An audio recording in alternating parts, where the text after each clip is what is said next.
June evening to celebrate the joining of the two you see before you, Devin and Romain.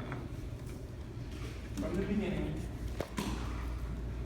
they've always seemed to have known something the rest of us had to catch up with them on. Their love for one another was one step ahead of our realization of what was happening.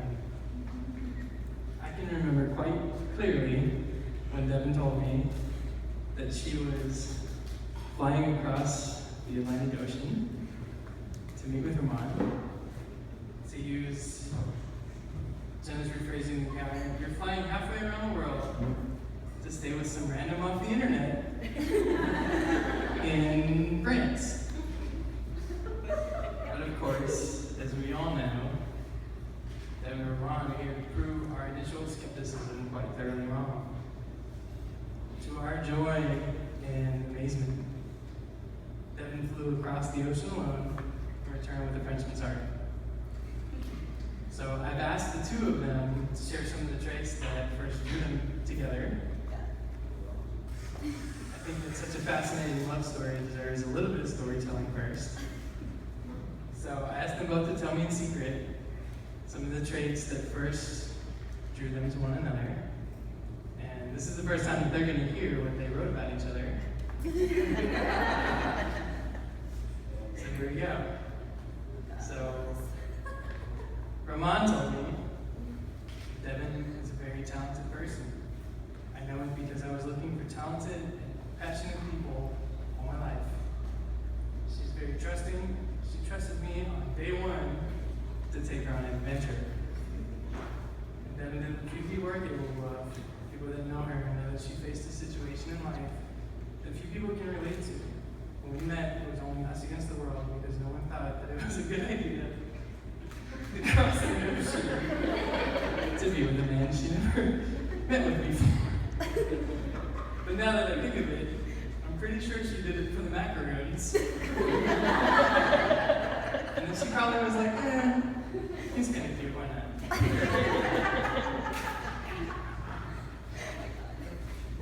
So Devin told me, it's true when they say the French are the most romantic. Romain does something romantic every single day. The results in me falling more in love with him. From spontaneous date nights to surprise trips to new countries, there's never a dull moment in our relationship. And he's optimistic when I'm being pessimistic and a negative Nancy, because I feel like nothing is going right. Romain's always able to see the good in every single situation and turn it into a learning experience. One of his favorite things to say is, in a few years, we're going to look back where we started and say, we did it. We Frenching did it.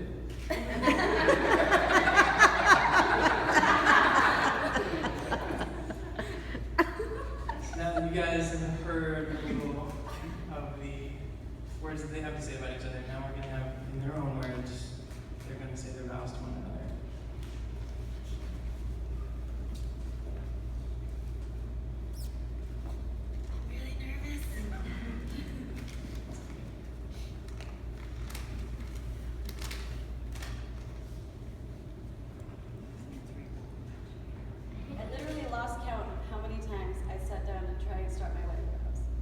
Not because I didn't know what to say, because I feared that nothing I wrote would be romantic or beautiful or come even close to expressing how much I love you. So here it goes.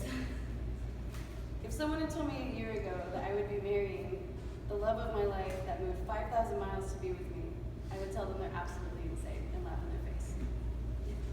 If that same someone had told me that the past year of my life would be full of adventures all around the world, laughing like I never have before, and experiencing the true ups and downs that come with being in love, well, I would still tell them they're crazy. But here we are, and I couldn't be happier. Today, I promise to forever be your best friend, your partner in crime, and your devoted lover. I promise to always love you, and always allow you to feed me copious amounts of French wine and macaroons. I promise to lift you up when you are at your lowest, and stand proudly next to you when you're at your highest. And I promise to always giggle at you when you attempt to talk in a Texan accent. because the French Texan accent just sounds really weird. But most of all, I vow to always be by your side for the rest of our lives and push you and inspire you to be the best person you can be, just like you've always done for me.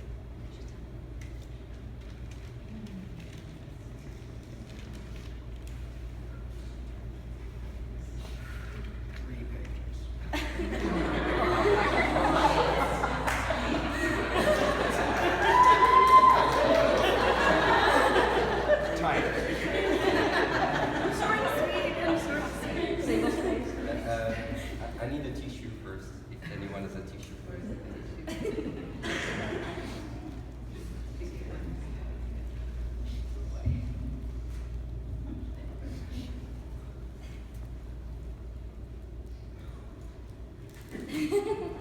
I would like to tell you a story. It's not just a love story. It's a story about how two people let everything that separated them decide to be together, no matter the circumstances.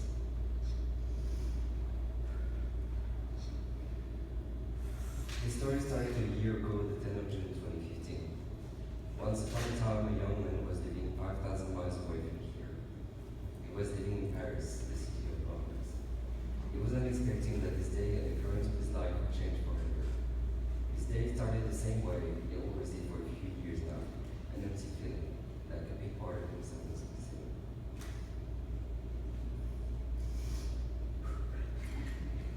In his deep self, he knew that that would not always be the case. That not because he chooses to believe in it, but because he knew it in his heart, in his soul, and that event was you, and of course it was. I met you in a very strange moment in my life. The trust that I had among others was vanished. My dream of being a storyteller and the energy that I was spending the last 3 years trying to pursue that dream was making me feel tired and helpless. I was walking on this lonely path without knowing where to go or how long.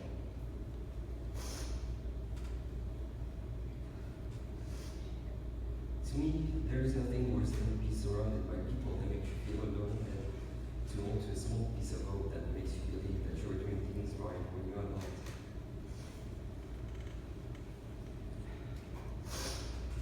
But when I saw that picture of you, the feeling that I couldn't explain struggled. I knew you. I knew who you were. Like an amnesia, because I suddenly remember something important of his life. That is why I felt, and for that reason, I was not afraid to talk to you. And that's what we did all night. The next day we were hearing each other's voice, and since that day I heard it every day before I was going to sleep, 7 hours before you were ready.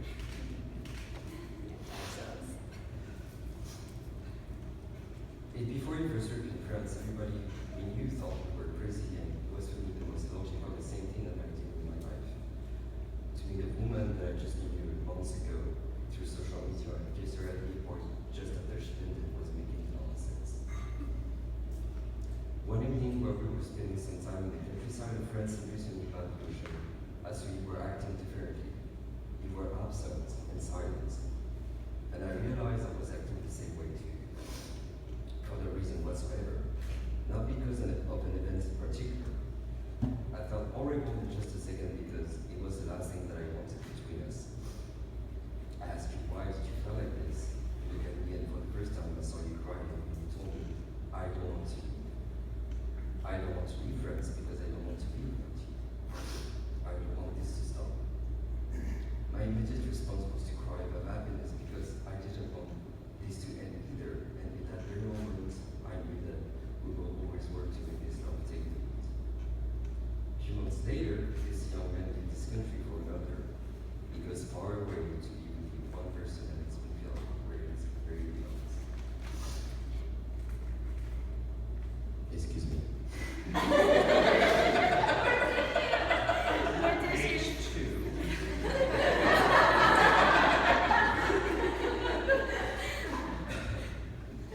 Now that story can end here walking back the line because it seems like a perfect love story. The strong link between two people, that love each other and work together to not be apart again. Yes, it would look like the beautiful love story, the one that you want to hear, read, and watch, but it's just a surface of the story. The truth is, it's not easy. Love is not an easy thing.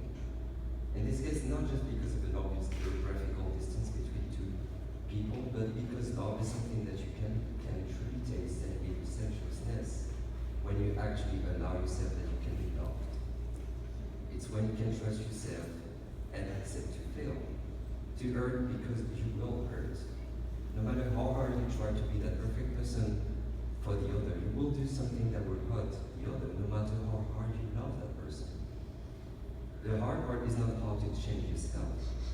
That is something that you can't do, but allow yourself to be weak sometimes, or to be honest with yourself before being honest with that person, and not be afraid of her judgment. Try not to do someone different. Try to not be a king or a queen or a god or a goddess to be on behalf, but to accept that you are a human being and that the other person in front of you is just the same, and she or he wants that human part of you and nothing else. Anybody in this room that knows you just enough knows where you came from, what you have been through. Those people will be honest enough to say that that wasn't always easy on you. Is it sometimes a problem between us? Is my past as much as your past is a problem sometimes? Yes, it is. As it's supposed to. In every relationship, a piece of a past can rule a day, an emotion, or even a word. Nobody grows up on this earth just fine. We all have our issues, our problems, and our fears. You accepted mine. You accepted to share yours with me on day one.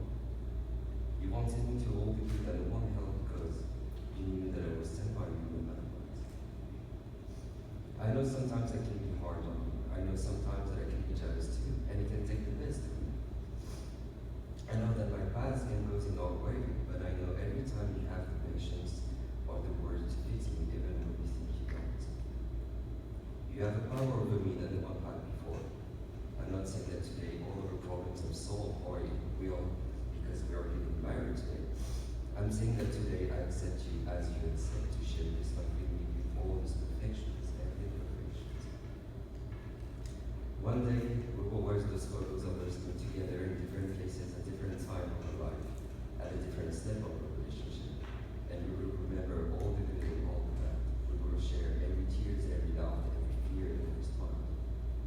Maybe that day we'll hold a photograph of our wedding silently and remember how young we were and how strong we decided to be. And what I mean when I say strong, I mean honest and true to each other. I didn't fall in love a year ago. I was already in love with you. I fell in love a very long time ago, probably when the stars were all close of each other and the universe was standing. How could I possibly know that? I just do. I trust myself enough to know that the person that is standing in front of me is the person that I want to live this life with, no matter what. The story now is coming to an end for now, and I want to end it with a quote of Oscar Wilde. One says, "Always aim for the moon, even if you miss it, you will end among the stars." Devin, I found you, my stars, and I will sit around you until the last night. Je t'aime.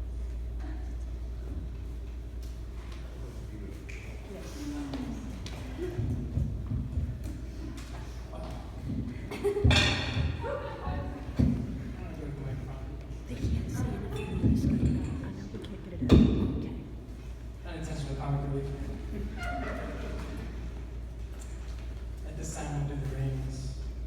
Rings are the perfect symbol of marriage, in a broken circle of love and trust, signifying to all your love for one another.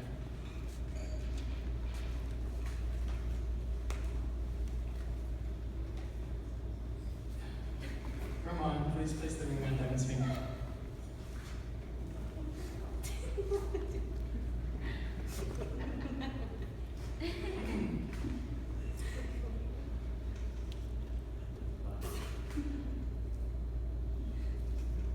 Do you promise to love, honor, and cherish her for this day and all the days that follow, for as long as you both shall live?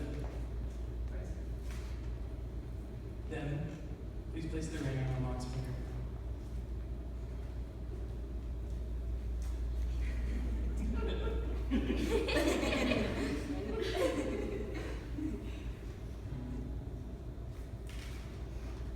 Do you promise to love, honor, and cherish him for this day and all the days that follow, for as long as you both shall live? I do. That by the power vested in me by the Universal Life Church in the great state of Texas. I now pronounce you husband and wife. Everybody welcome